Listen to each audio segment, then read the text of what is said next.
Hello. হ্যাঁ, আমি আপনার ছেলের স্কুল থেকে বলছি। হ্যাঁ বলুন। আপনার ছেলে তো এক সপ্তাহ ধরে স্কুলেই আসছে না। সে কি? তো রোজ বেরিয়ে যায় 8টার সময়, আবার 5টার সময় ঘরে ঢোকে। না না না, ছেলেটা একদমই মতিগতি ভালো নয়। আপনি একটু দেখুন, আপনারা কি করছেন ঘরে বসে বসে। আচ্ছা ঠিক আছে, ও আসুক আজকে, দেখছি তারপরে। মা, আমি এসে গেছি স্কুল থেকে। কোথায় গেছিলিস তুই? কোথায় গেছিলিস? স্কুলে গেছিলাম তো। স্কুলে গেছিলিস? স্কুল থেকে ফোন এসছে, তুই এক সপ্তাহ ধরে স্কুল যাসনি। দাঁড়া, তোকে আজকে দেখছি, তোর পিঠের চামড়া তুলে দেবো এই লাঠি দিয়ে। আরে আরে কি করছো? আরে আমি তো স্কুল থেকেই এলাম। উফ, আরে আরে কি করছিস? বেশ করে আজকে শাস্তি করছে। আবার কে ফোন করলো দেখি তো, তুই থেকে আবার। হ্যাঁ বলুন, খুব মেরেছি ওকে আমি।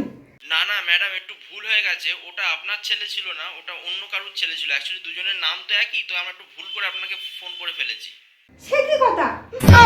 শোন না রে, শোন না, একটু ভুল হয়ে গেছে রে। ঠিক আছে। এ বাবা রে।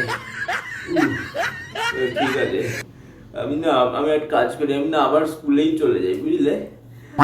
উফ, আমি আরেকবার স্কুলে চলে যাই। শোন না শোন না, আমার ভুল হয়নি রে, স্কুলের ম্যাডামরাই ভুল করেছে। না না ঠিক আছে, কোনো অসুবিধা, আমি আরেকবার স্কুলে চলে যাচ্ছি। হ্যাঁ